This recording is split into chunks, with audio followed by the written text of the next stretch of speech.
Hello scholars, welcome to Dakshinai classroom. This is the second lecture of your modern physics first chapter, which is actually dual nature of radiation and matter. In the previous lecture we have studied about the photoelectric effect. If you have not watched the previous lecture, you should go back, watch the previous lecture first, then come back to this lecture. So in this lecture we are further going to discuss the many aspects of photoelectric effect. So let us first take a look at what are the subtopics which we are going to cover in today's lecture. So the first topic which we will cover is experimental setup. In the previous lecture we had only talked about how photoelectric effect takes place. We did not discuss how in the laboratory you can set up the photoelectric effect experiment. So first we will see how in laboratory you can perform photoelectric effect. Now the second subtopic which we will cover is what is photocurrent, and after this in the same subtopic we will see what is saturation current.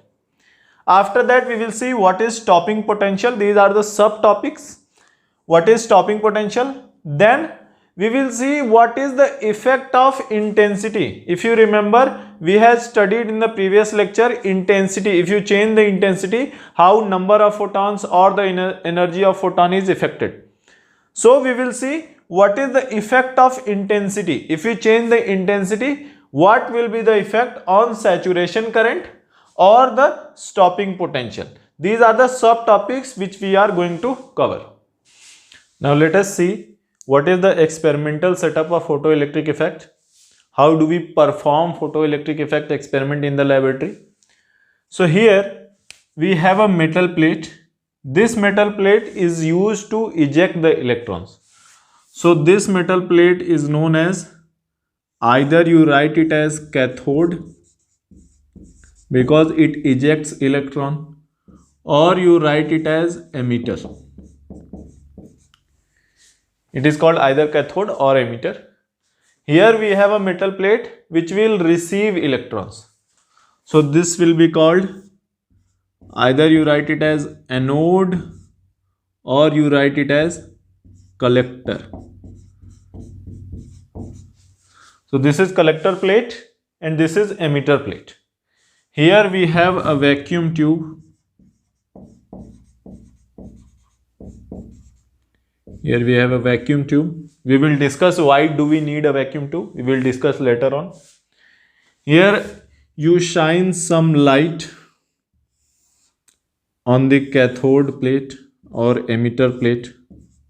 There will be a light source here. These are the connecting wires, and this is your emitter.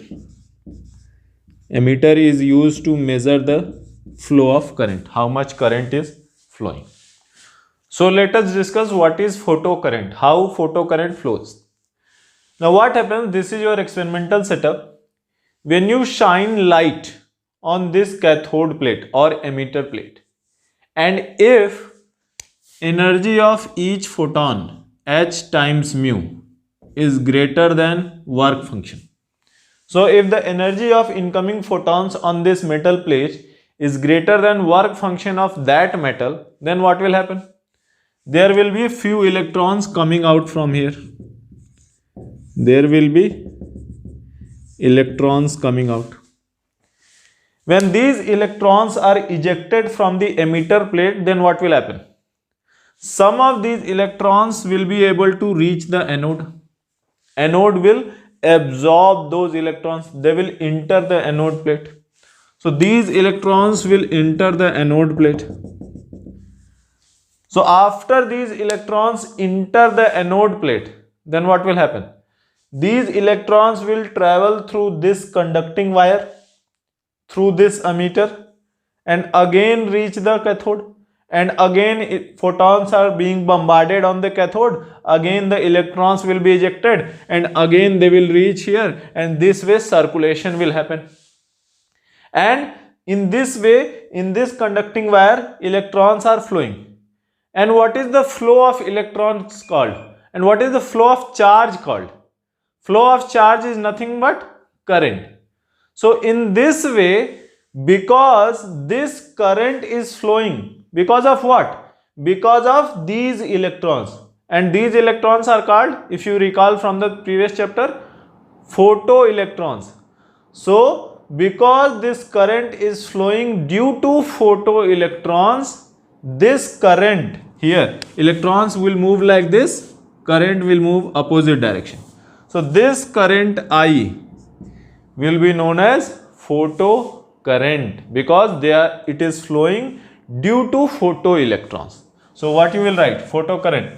Photocurrent is nothing but current induced or flowing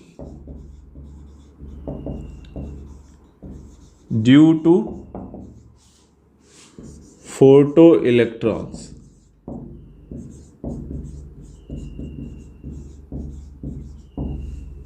Because if you stop the light here, if you switch off the light, then there will be no electron because there will be no photons bombarded, no photoelectric effect. And if there are no photoelectrons, then there is no cell or anything. Then there can be no current. So since this current is because of the photoelectron, that is why it is called photocurrent. Now before we move any further, let us first discuss why do we need a vacuum tube. Here if you see, electrons are ejected from this emitter plate and they have to reach this collector plate. Now if we do not use vacuum tube, if we allow this area to be filled with air, then what will happen? Electrons will come out from this metal plate, but this area is filled with air particles. So the electrons may make collisions with air particles. They may collide with air particles. And if they collide with air particles, they may not be able to reach this position. They may not be able to reach the anode.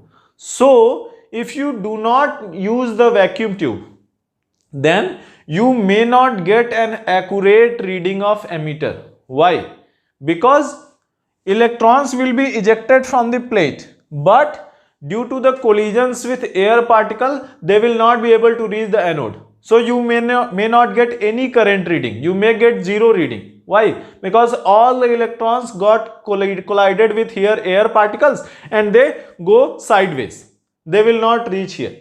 So to prevent that, we are using vacuum tube so that the electrons can go from here to here without any hindrance.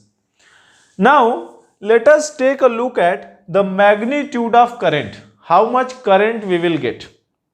Now see, previous lecture we have seen that when the electrons are given photon energy, then it is not such that they utilize all of the energy. They lose some of their energy due to collisions with inside the lattice, collisions with metal ions, collision with different electrons and so on. So we have seen Einstein's photoelectric equation, which is kinetic energy max equals h mu minus of work function, meaning all of the electrons being ejected from the collector emitter plate do not have same energy. Some of them have very small energy, some of them have very high energy. Now let us assume there is an electron which has very small energy, almost zero. So as soon as that electron is ejected, it doesn't have any kinetic energy. It is not energetic enough to reach the anode plate or collector plate. Then what will happen? That electron will just stay here. So there are a lot of such electrons which do not have sufficient energy to reach the anode. So those electrons will just get accumulated in this area. So those electrons will not be able to reach the anode. Why? Because they do not have enough energy.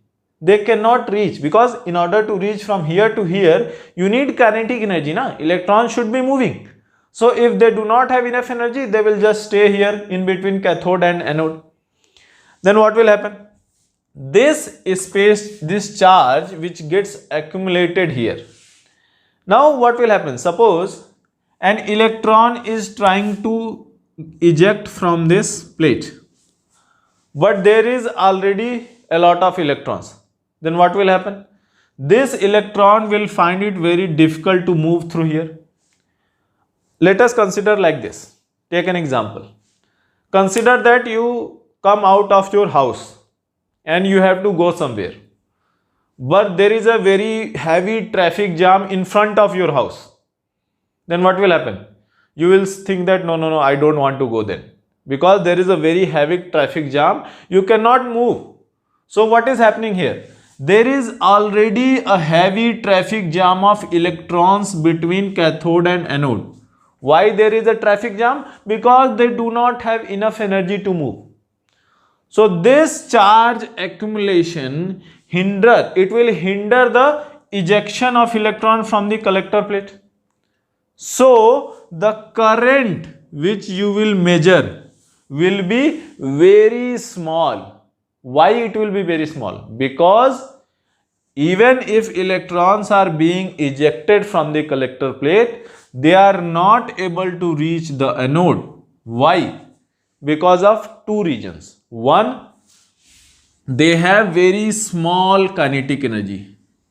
So here you can write as a note that electrons are not able to reach the anode because of two reasons. You can write as note. Electrons are not able to reach anode due to two reasons. One, very low kinetic energy. They do not have enough energy to go.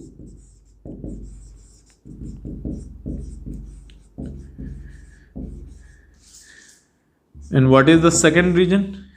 Since electrons get accumulated here, there is a negative charge.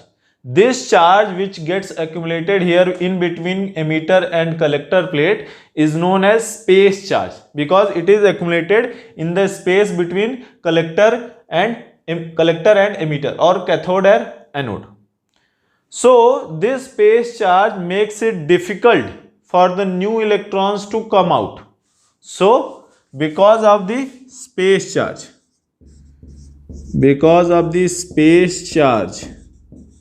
electrons find it difficult, because there is a traffic jam of electrons. So if there is a traffic jam of electrons, new electrons will not be able to pass through that traffic jam. So what we should do? How we can rectify this situation?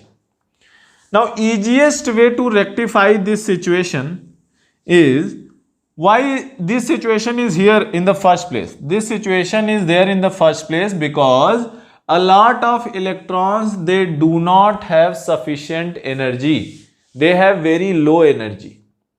So what we can do? We can simply provide them with some extra energy. Now, there are number of ways in which you can provide the energy, but one way in which you have to take the electron from here to here.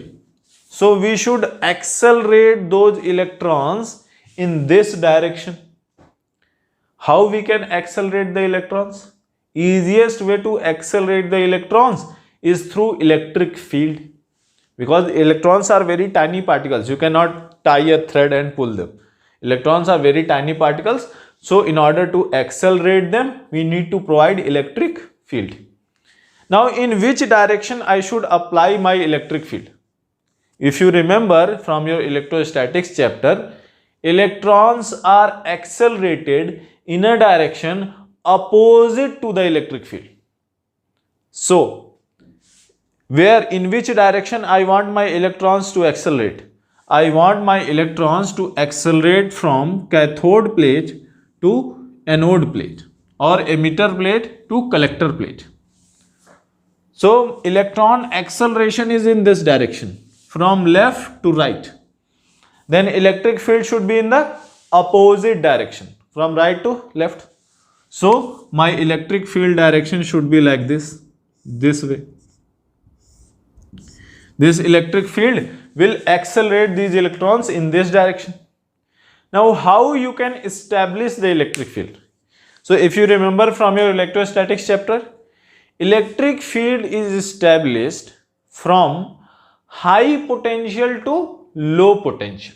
Meaning, if the electric field is from anode plate to cathode plate, so potential of anode should be high, potential of cathode should be low in compared to anode. So how you can maintain this potential difference? Simply add a battery here. Simply add a battery. This is the variable potential difference. So if I increase the potential of anode with respect to cathode, then an electric field will be established from which direction? From collector plate to the emitter plate. And what will this electric field will do? This electric field will pull these electrons which were just laying there, which were just stranded here, they have no energy, so they are just accumulating here. So this electric field will pull these electrons towards anode. So slowly these electrons will start getting to anode or collector plate. So what will happen? I applied a little amount of electric field. So few electrons got enough energy to reach the anode. So photocurrent will increase. Again, still there are some electrons still left. So what I will do? I will increase my electric field. More number of electrons will be able to reach the anode. I will further increase my electric field. More number of electrons will reach. And I will keep on increasing my electric field. Then more and more number of photoelectrons will be able to reach the anode. Ultimately, what will happen? Let us take an example. Initially, there were suppose 10 electrons being ejected per second.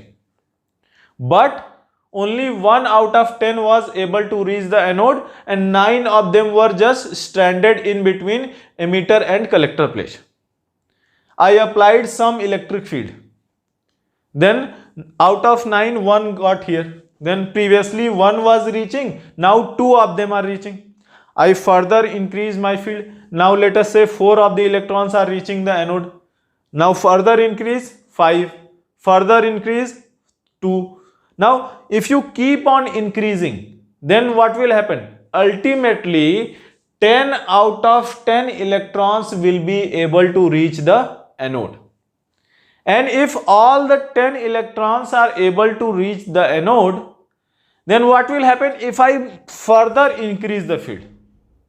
Remember, what was the use of electric field? The use of electric field was to get the electrons which were just stranded, accumulated here to the anode. But now no more electrons are just laying here. All the electrons are able to reach. So will the photocurrent further increase? No. Why? Because initially what was happening? Initially, if you applied the field, then number of electrons reaching the anode was increased. Now, if you keep on increasing the field, then all the electrons are able to reach. Then no more photoelectrons are just lying there. So no more increase in photocurrent. So that photocurrent becomes maximum. When it will be maximum? When all the electrons will be able to reach. So in this case, when all of the electrons ejected by the emitter plate are able to reach the collector plate, that case where all the electrons are reaching, some current will be flowing and that will be maximum current. You cannot increase your current more than that. So that maximum current is known as saturation current. So what you will write as the definition of saturation current? So saturation current, you should note it down. Saturation current is when all the electrons ejected by emitter are able to reach anode. Current in this case is maximum. This maximum current, this max current is known as saturation current.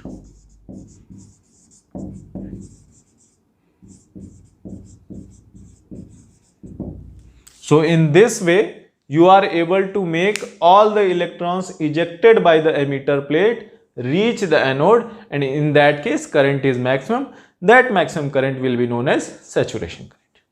Okay, so until now we have discussed that when I shine some light on this metal plate, electrons will be ejected, and since on their own electrons are not able to reach the anode plate, they are getting accumulated in between anode and cathode, I had to apply some positive potential to anode with respect to cathode in order to accelerate the electrons towards the anode, and this positive potential was helping me to increase my photocurrent.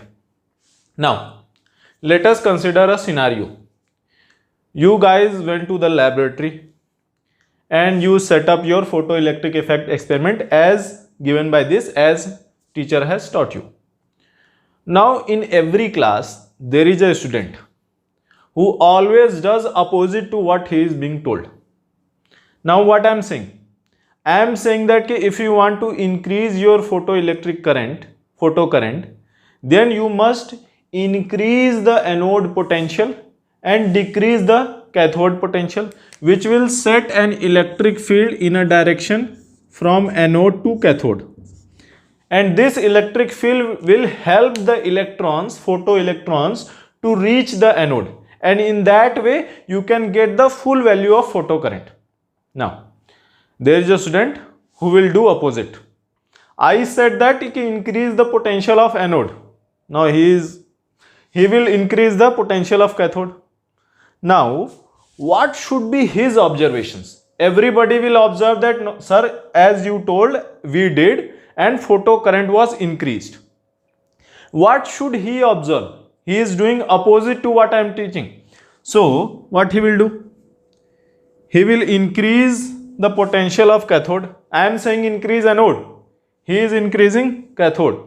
So what should be his observation? Let us see. So here he did like this, opposite to what is taught. Then what should happen? I wanted, or you all wanted, electric field to establish in this direction, but he did opposite. He increased potential of cathode. Then electric field will be established in which direction? Opposite direction of what is intended, like this. Now what should be the effect of this electric field on the electrons? Remember, electrons are accelerated in a direction opposite to the electric field.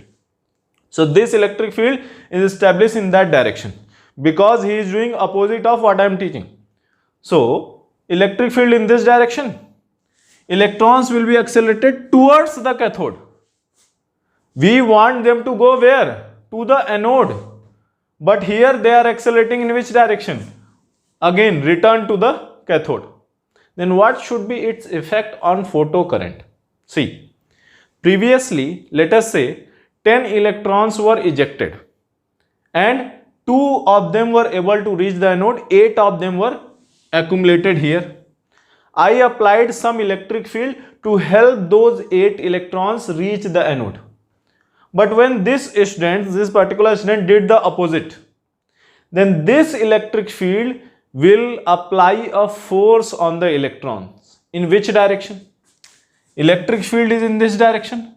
Force on the electrons will be in the opposite direction, in this direction. Okay? So if force is in this direction, electrons are trying to move in which direction? this direction. Force is right to left. Electrons are trying to move left to right. Then displacement and force are in opposite direction.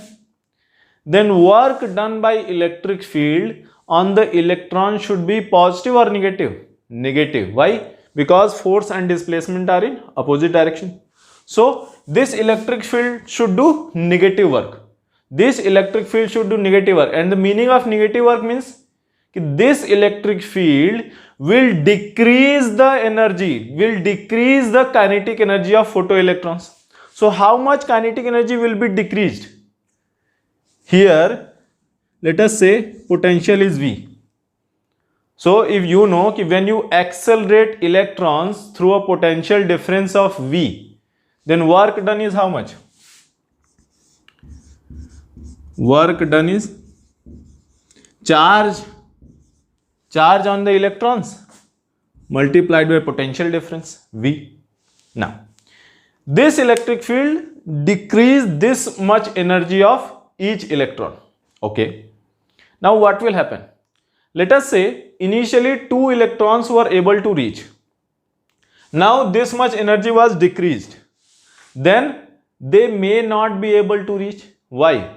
Because they already have low energy and you are further decreasing their energy. This electric field is further decreasing the kinetic energy of the electron. So now even fewer number of electrons will be able to reach the anode.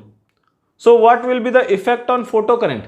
Previously, say 2 electrons were reaching. You applied this electric field. Now one of them don't have enough energy. One of them decreased this much and it got stuck here. Then now only 1 electron is reaching.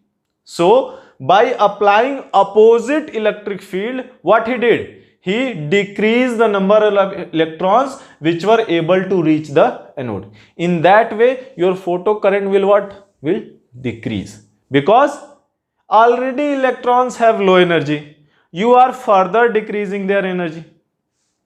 You can understand it in another way. What way? See, this is positive potential here. He is doing opposite of what I taught before. This is positive, this is negative. Electrons are trying to reach the anode, but anode is already negative potential, na?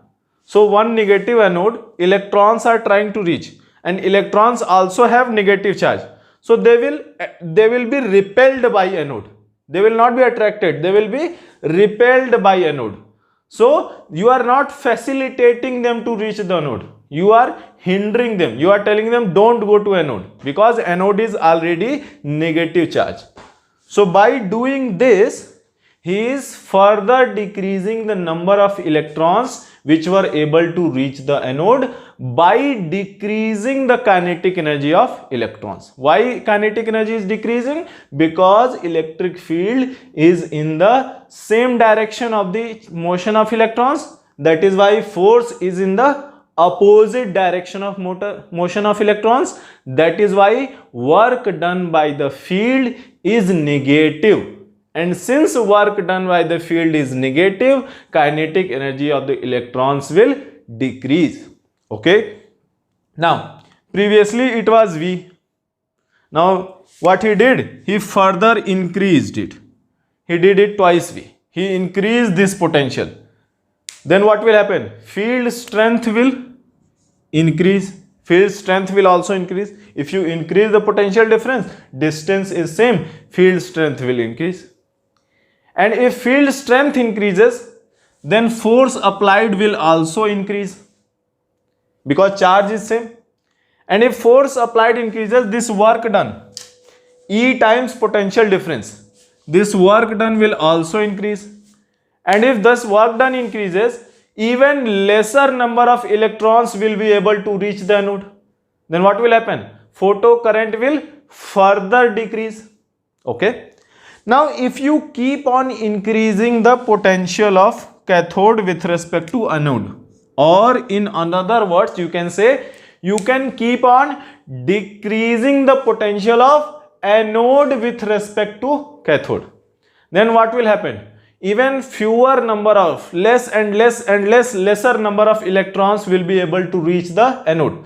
So your photocurrent will go decrease, decrease, decrease, decrease. And what happens when photocurrent starts decreasing? There will come a point when none of the electrons will be able to reach the anode. And at that point, electrons are ejected, but none of them are able to reach. Why? Because you are applying so strong electric field, then all of them work done is so much negative, then all of them are losing all of their energy and their energy becomes zero. So they will not be able to reach. Okay. So now what will happen? Ultimately, when none of them are able to reach, then your photocurrent will become zero. And at that point, this potential V naught, when none of the electrons are able to reach the anode and photocurrent becomes zero, that potential difference will be known as stopping potential. Now, how do you write this? Let us see what we are doing. Initially, I did V and I started increasing this value of V.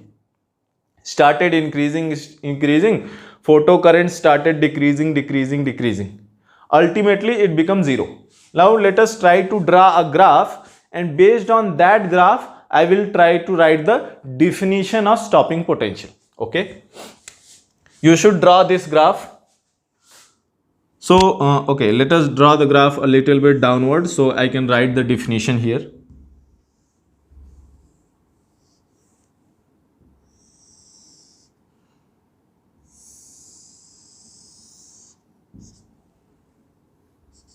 Okay, so this is your current and this is your anode potential. Potential of anode with respect to cathode. Now initially in the beginning this potential was zero and there was some current here. Now you started increasing the potential of anode as I told you, and you are a good student, so you started increasing anode potential and your current started increasing, and ultimately when all of the electrons were able to reach, your current became constant like this, saturation current. This much you have already studied. But there is one student who is doing opposite. I am telling increase the anode potential and he is decreasing the anode potential. Then his observation will be, sir, current started decreasing. It will go on decreasing. He started decreasing anode potential more and more. So current will start decreasing more and more, and ultimately there will come a point when this current will become zero. And at that point, what is the potential of anode? Minus V naught. So this V naught will be your stopping potential. After this, if you further decrease the anode potential, then there will be no effect. Current cannot go in the negative direction. So here current becomes zero. That is your stopping potential. Then how do we write it, the definition? What I am doing here, I am decreasing the anode potential, and this is the minimum value. If you keep the anode potential greater than this, then there will be some current. If you keep the anode potential even below this, then current will still be zero. So what I will write? Magnitude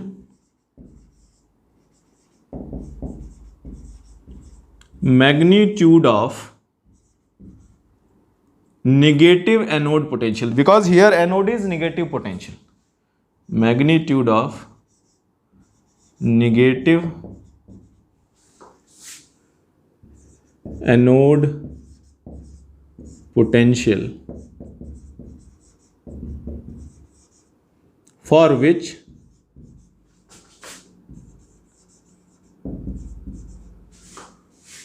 photocurrent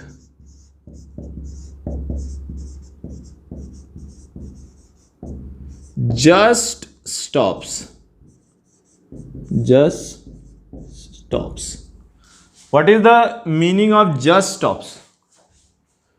Let us say here is minus V naught and I keep the anode potential here minus of 1.5 V naught. Then also there will be no photocurrent, but it is not just stopping. It is already very more than we want. So just stop means if you keep potential greater than this, then there will be current. Just at that point, current will stop. Below that point, there is no effect. So magnitude of negative anode potential for which photocurrent just stops. So here minus V naught is the anode potential. When photocurrent stops, then what will be your stopping potential? Stopping potential here will be written as V naught. The magnitude of that minus V naught. So until now we have discussed what is the meaning of stopping potential. Now let us talk about what exactly will be the magnitude of stopping potential. How do we find the magnitude? Now what was the use of stopping potential? Stopping potential's use was to prevent electrons from reaching the anode by applying the electric field. Now there are different electrons. Some have very high energy, some have very low energy. Okay. Now what is electric field is doing? Electric field is applying a force on the electrons. Okay. And if the electric field is applying a force and electrons are moving from here to here, then there will be work done by the electric field. In which direction work will be done? See, electric field is this direction. Force will be in which direction? This direction. And if the force is in this direction and movement is in this direction, then work done by the electric field on the electrons will be negative. And that is why electrons' kinetic energy decreases. Okay. So what I am doing is I am decreasing their kinetic energy. Now there are different electrons with different energy. And I am doing work on all of them. Okay. So if I am able to prevent the electrons with most kinetic energy, there will be an electron with maximum kinetic energy. And if I am able to prevent that electron from reaching the anode, then all of the electrons with less kinetic energy will be automatically not able to reach here because work done. Okay. So work done is same on all of them and maximum kinetic energy electron was not able to reach.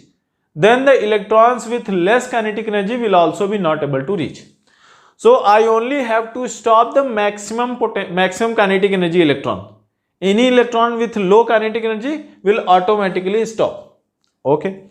Now, according to Einstein's equation, kinetic energy max is how much? hc by lambda minus of phi. Phi is your work function. This is the maximum kinetic energy out of all the electrons. So what I have to do? I have to make this kinetic energy 0. What is the work done by electric field? If you accelerate an electron through a potential difference of what? V naught. Here stopping potential is how much? V naught. Then work done by field will be how much? Work done by field will be how much? Charge on the electron multiplied by V naught. This is work done. So this work done must be able to make this kinetic energy 0. So this work done EV naught must be equal to how much? Maximum kinetic energy. So maximum kinetic energy is how much? hc by lambda minus phi. In this way, I am making energy of most energetic electron back to 0. If the energy of most energetic electron becomes 0, then any electron with less kinetic energy will also be 0. So this way. So here you can write V naught equals to hc by E times lambda minus phi by E. So here V naught is your stopping potential. Here you can also write V naught in different form. What is this?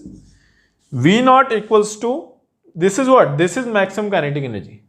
So you can write V naught equals to kinetic energy maximum divided by charge on one electron. This also can be written as stopping potential. But remember, this is the magnitude of stopping potential. There is no sign. So this is the magnitude of negative anode potential. That is your stopping potential. Now that we know the equation of stopping potential or the magnitude of stopping potential, let us see what are the values or what are the quantities on which stopping potential depends. Now in this equation, V naught is stopping potential, H is your Planck's constant, which is a universal constant that does not change. C is the speed of light in vacuum, that is also a universal constant. E is the charge on one electron, so that is also a universal constant that will not change. So here H, C and E are universal constants. Here is lambda. Lambda is wavelength of the incident light. So that can vary. You can change the wavelength, and if you change the wavelength, then stopping potential will change. So you can write stopping potential depends upon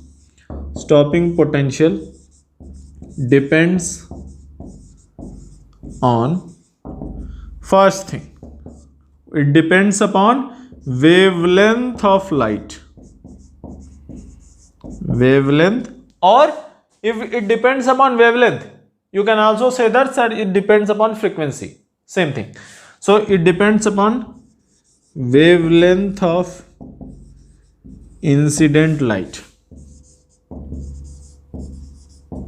Okay. What is the second thing it depends upon? Here phi is there. What is phi? Phi is the work function of the metal used. So if you use different metal, previously you were using lithium, now you are using sodium. So if you use a different metal, then also stopping potential will change. So stopping potential also depends upon work function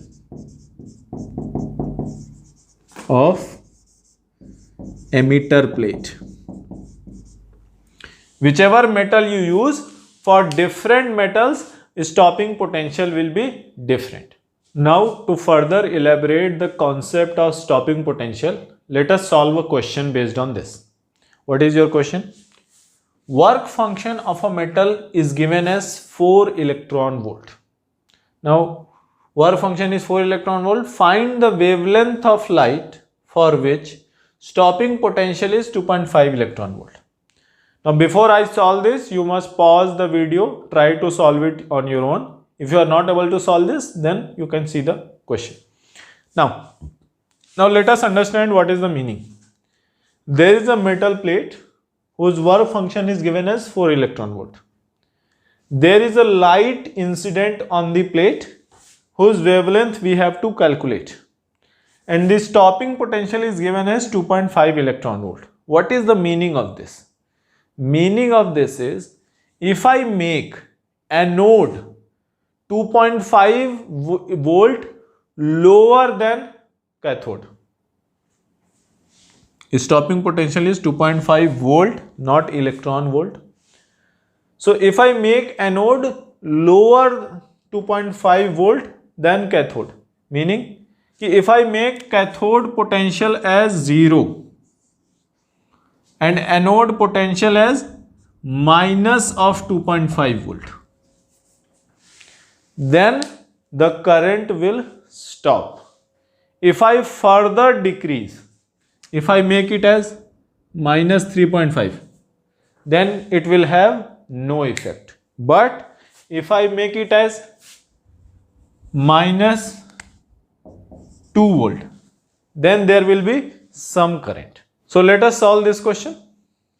Now you have seen the equation of stopping potential V naught is equal to Hc by lambda E minus work function divided by E, where E is the charge on one electron.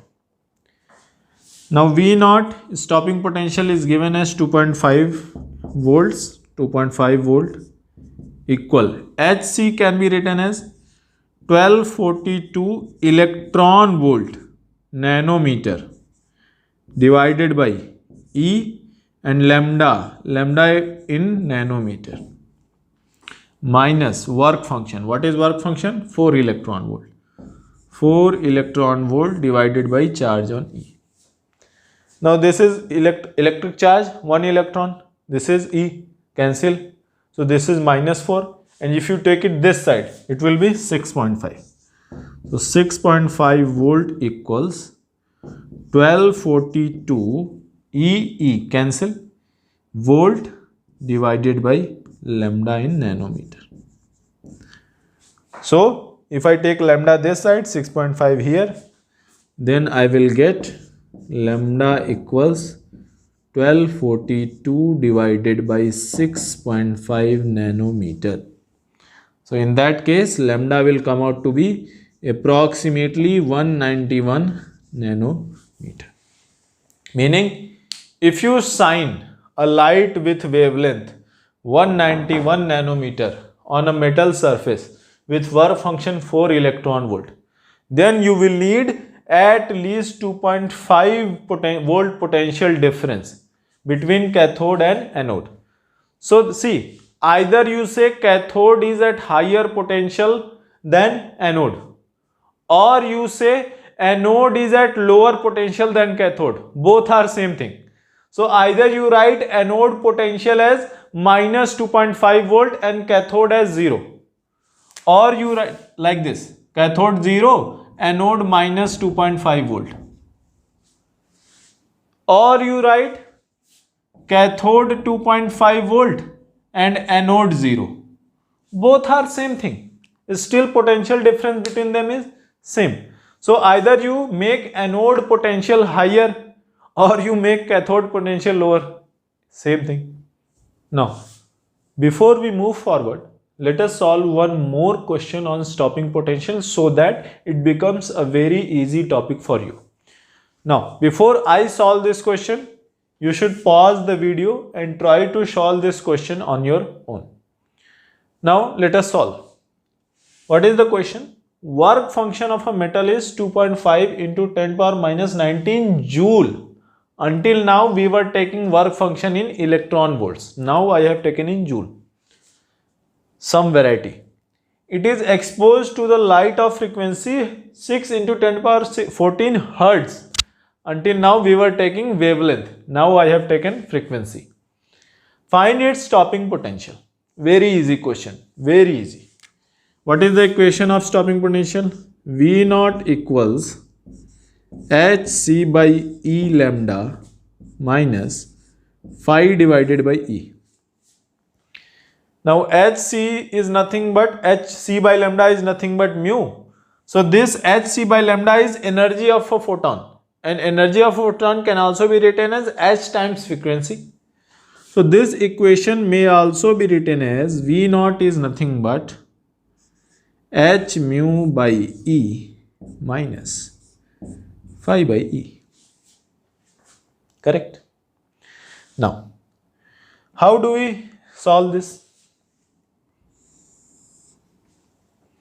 V naught you have to calculate. H is the Planck's constant. You know the value of Planck's constant, 6.626 into 10 to the power minus 34. Frequency is given. E value you know.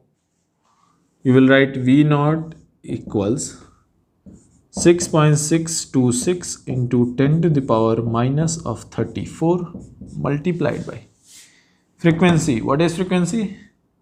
6 into 10 to the power 14 minus work function. What is work function? 2.5 into 10 to the power minus 19 whole divided by electron, charge on electron, 1.6 into 10 to the power minus 19. If you solve this, 6.6 into 6, approximately 40. So it will be 4 minus 34, 14, minus 20. So 4 into 40 into minus 10 to the power minus 20, which will be 4 into 10 to the power minus 19.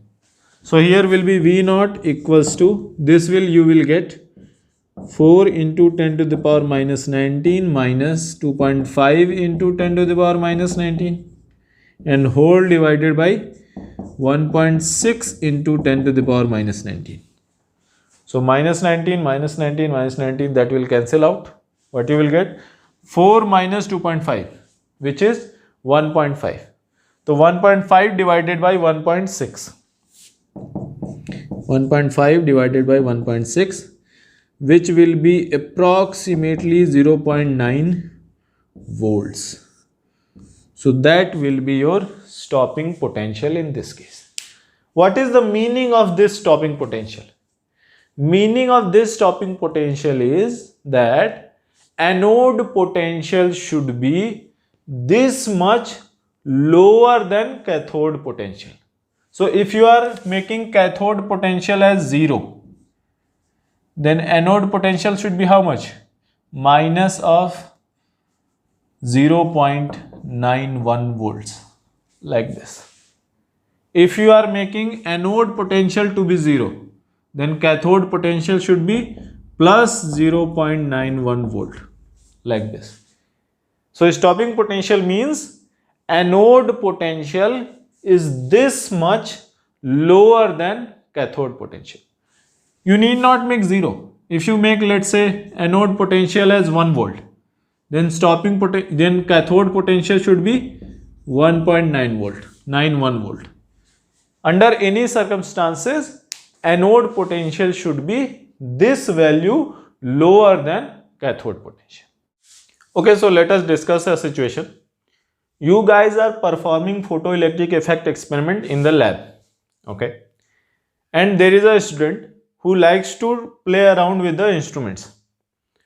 So you guys are comfortably doing the photoelectric experiment. You have attained a saturation current. You have also calculated the value of stopping potential. Now he is a very playful student. He decided to do what? He thought that, sir, what if I increase the brightness? So initially bulb was very dim and he decided to up the current. He decided to increase the brightness of the bulb. So previously intensity of the bulb was I. Now what he did? He increased the intensity of the bulb to 2I. Then will the observation of saturation current and stopping potential will be same, or will there be any difference? So let us discuss it. So what happens when he increases the intensity of the bulb to 2I? Now what is the meaning of intensity? As we have already discussed, when you increase the intensity of the bulb, the wavelength or the frequency remains same, because I am assuming that you are using a single color bulb. You are not using white color bulb. You cannot do photoelectric experiment with white color bulb. Okay. So when you increase the intensity, the number of photons increases. The number of photons radiated by the bulb increases. So if previously there were n number of electrons coming, n number of photons. So previously, if there were n number of photons coming out of the bulb, now what will happen? Now 2n number of photons will come out of the bulb. And if bulb is radiating double photons, then plate will also receive double number of photons. So number of photons striking the plate increases. So when you increase the intensity, number of photons striking the plate is increasing. Okay. So if the number of photons is increasing, then more number of photoelectrons will be ejected. So if more number of photoelectrons are getting ejected, then in the saturation condition, more than the previous electron will be reaching the anode. And if more than previous electrons are now reaching the anode per second, then obviously the current value will increase. Meaning, previously it was I, current value was let us say 1 ampere. You increase it to 2I.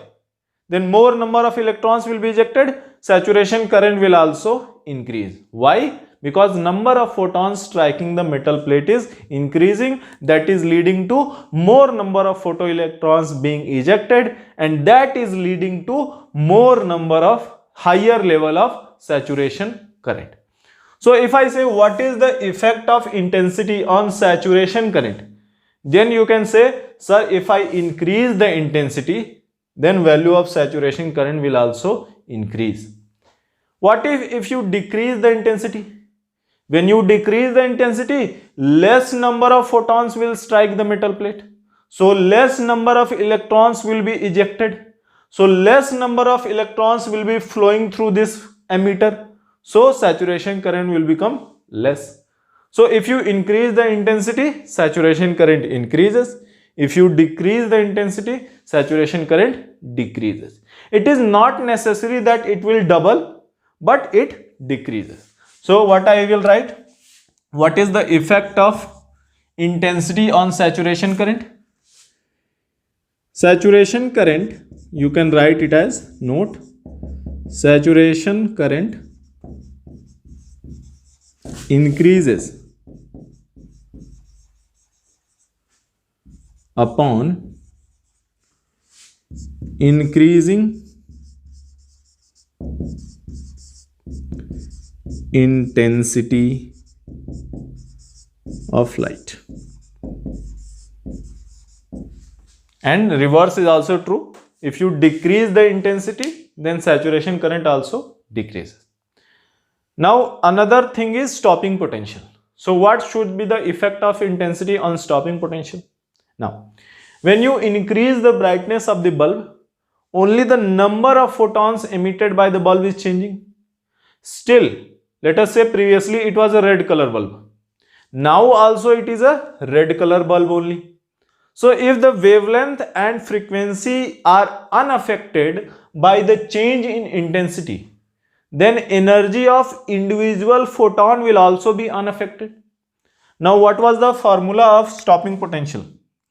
V naught equals h mu. H is the Planck's constant, mu is the frequency. H mu minus phi whole divided by charge on the electron. And as we have already seen, that is stopping potential depends on what? Not on H, because H is a universal constant. E is a universal constant. So stopping potential depends frequency of the light and work function. And when you increase the intensity, then neither frequency is affected, because previously it was red color bulb, now also it is red color bulb, so frequency is same. And work function is the property of metal, so that will also remain same. So I see that upon increasing intensity there is no effect on this. So you can say, sir, if you increase or decrease the intensity of light, stopping potential will remain same, as long as you do not change the wavelength or frequency of the incident light. So you can write it here as that stopping potential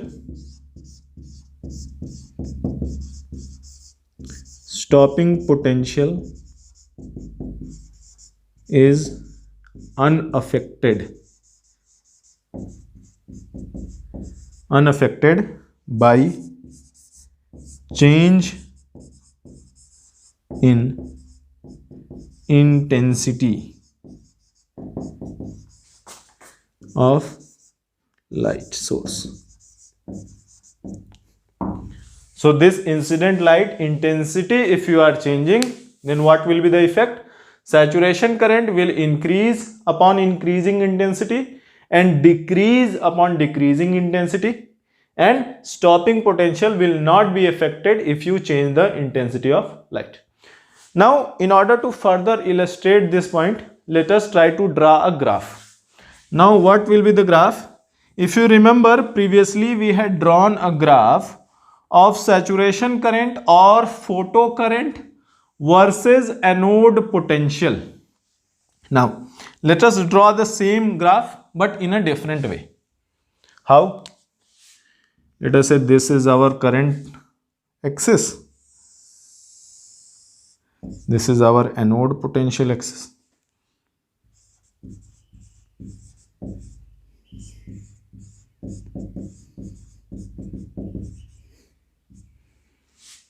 So here is the current.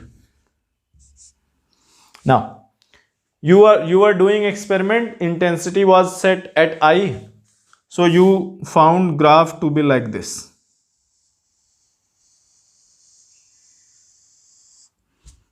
And this was your saturation current, I1. And here let us say intensity, capital I is intensity, small I is current.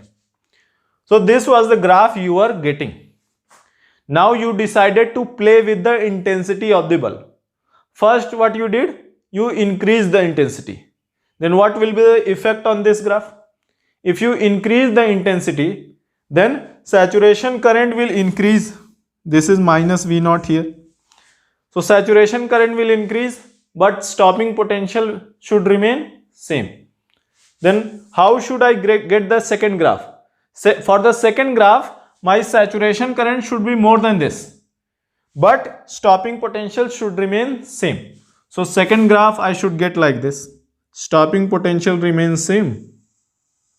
Saturation current becomes like this, I2. This intensity is more than I1. That is why its saturation current is also more than previous value.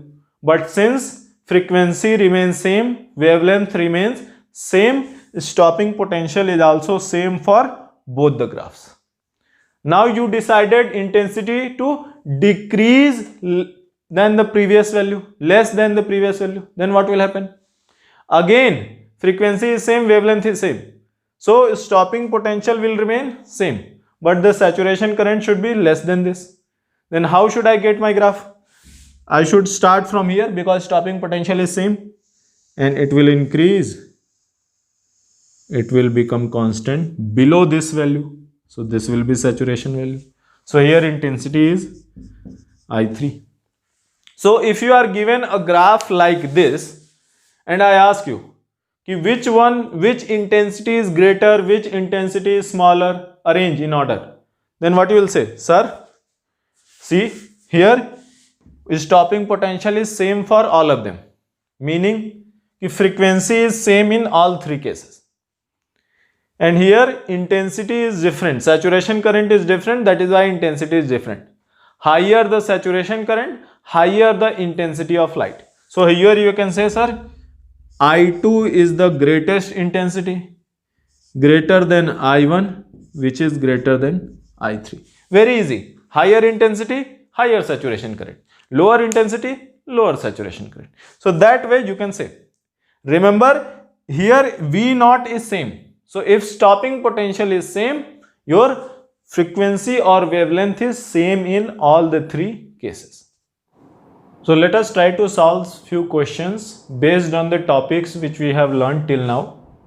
So one question is, let Nr and Nb be the number of photons emitted by two red and blue color bulbs per second of same power. Two bulbs, they have same power, and 1 second Nr and Nb are the number of photons emitted. Then which one is greater, which one is smaller, or are they equal, that we have to tell. Okay. Now there are two bulbs, red color bulb and blue color bulb. They are emitting same power. Power of red color is same, power of blue color is same.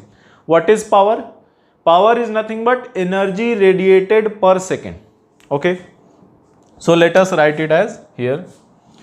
Energy radiated per second. Energy of red color is equal to energy of blue color divided by 1 second divided by 1 second. So power is same. So power becomes same. And what will be the energy radiated by red color bulb? Let us say here red color is emitting Nr number of photons per second. Then the energy will be nothing but number of photons radiated multiplied by energy of one photon. Okay. So I can write it here. Number of red color photons multiplied by energy of red color photon. How I can write energy of red color photon? H times mu, frequency of red color light. This must be equal to number of photons radiated by blue color bulb multiplied by energy of blue color photon.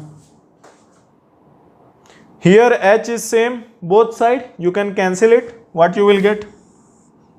You will get number of red color photon multiplied by frequency of red color must be equal to number of blue color multiplied by frequency of blue color light. Now, as you know, blue color photon has more energy. Frequency of blue color is more. So, mu B is greater than mu R. And these two are equal. So, here I can write if mu B, frequency of blue color is greater than frequency of red color here, then obviously number of photons emitted by red color bulb should be more. So, NB should be lesser than NR. So, which of the options are correct? NB is less than NR. So, it is very simple. So, if total energy emitted has to be same, then the whichever bulb is emitting high energy photon, that needs to emit less number of photon, and whichever bulb is emitting low energy photon, that needs to emit more number of photons. So, very easy question. Let us see a different question. Now, it is given that if frequency of incident light is doubled, there is an incident light in a photoelectric experiment and you double the frequency, then stopping potential will, what will be the effect of doubling the frequency on stopping potential? So, how you will solve this? You have the equation. What is the equation? V naught equals energy of photon h mu minus work function phi divided by charge on an electron. Okay. Now, if you double the frequency, okay, let us double the frequency, then what will be the equation? V naught dash new stopping potential will be equal to how much? You are doubling this frequency, so you can write it as h mu plus h mu, 2 times h mu minus phi divided by E. And if you solve it a little bit, you can also write it as V naught dash equals h mu by E plus h mu minus phi divided by E. Correct? No problem. And what is this value? This value is nothing but V naught. So, V naught dash you can also write it as h mu minus E plus V naught. Okay? Now, what is this h mu divided by E? Here, you can write it as how? H mu by E can be written as V naught plus phi by E equals h mu by E. See, solve it a little bit. Take phi this side. So, V naught plus phi by E equals h mu by E. So, this h mu by E can be written like this. So, how it will be? It can be written as twice of V naught plus phi by E. So, new stopping potential V naught dash is equal to how much? Twice V naught plus phi by E. So, new stopping potential is more than double of the original stopping potential.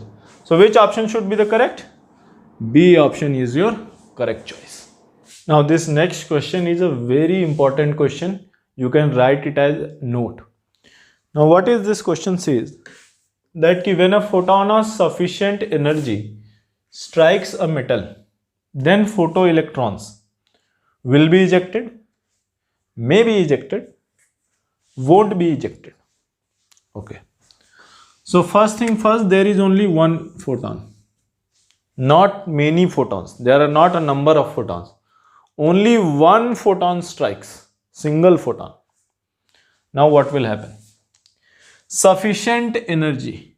What is the meaning of sufficient energy? Meaning of sufficient energy is that the energy of the photon is greater than work function. And you have studied that whenever light with photons with energy more than work function strike a metal plate, then photoelectric effect takes place. But the problem is, here it is only one photon, single. Now, this photon, now what will happen? This photon will strike the metal plate and it will be absorbed by one of the many electrons inside the metal lattice. Now, what happens after the electron absorbs the photon? When the electron absorbs the photon, it tries to come out of the metal plate. Here energy is more. Then you may be tempted to say that, sir, since work function is less than the energy provided, or the energy provided is more than the work function, then the electron will be ejected. But if you remember, it is not that easy. Whenever electron tries to come out, it is not as if it is standing alone, right? It is surrounded by a lot of metal ions, electrons, different electrons, so many things are there. It is surrounded. So, when it tries to come out, it may collide, as we have discussed earlier, it may collide with different metal ions and free electrons still inside the metal lattice. Now, what happens if it makes collisions? If it makes collisions, then it loses some of its energy. It has acquired this much energy and it will lose some of its energy. Now, if it loses that energy, by the time it comes to the surface, it may not have sufficient energy to come out of the metal lattice. So, even if it was given sufficient energy to come out, but what happened? It lost all of that energy due to collisions. So, if you make too many collisions, then when you lose all of the energy and it may not be able to come out. For example, take a case. Suppose you all are sitting in the class, okay, and it is a summer day and many students are very thirsty. So one student has brought a bottle of water, okay. He brought his bottle of water, then somebody asked him, please give me that bottle, I want to drink something. So that one person drank some of the water. Then suddenly different students asked him, okay, give me little bit. So he drank some. And in that way, many students drank a little bit of water. And by the time that bottle reached its owner, there may not be any water left. So even if he bought the water, he didn't get any water for himself. So even if the electron was provided this much energy, since he lost all of that energy due to collisions, he may lose. It is not necessary. It is not necessary that he will lose. He may lose all of that energy. He may or may not lose. Depends upon how many collisions he makes. So if he may lose, if he loses all of that energy, he will not be able to come out. And if he did not lose that of energy, then he will be able to come out. So if the electron is provided this much energy, he may or may not come out of the metal lattice. There is no guarantee that he will come out and there is no guarantee that he will not come out. It all depends upon how many collision he makes inside the lattice. So what will be the answer? An electron may be ejected. If there are too many photons striking, then some of them will be ejected. You can look it at this way also. Suppose you strike 10 photons on the metal surface. Then it is not compulsory, then 10 electrons will be ejected. It is not compulsory. Let us take a look at this question in the next question. So let us see the next question. It is a very important question. It says that when a photon of sufficient energy strikes a metal surface, same as previous question, then number of electrons coming out is, if you strike a metal surface with one photon, then how many electrons will come out? Now see, one photon can supply its energy to only one electron. It is not possible that one photon supplies its energy to two electrons or more than two electrons. That is not possible. So, if you are using a single photon, then only one electron will receive its energy. More than one electrons cannot receive its energy. So, one photon will provide its energy, entire energy, to one electron inside the metal lattice. So that electron may or may not come out of the metal lattice, as we have seen in the previous question.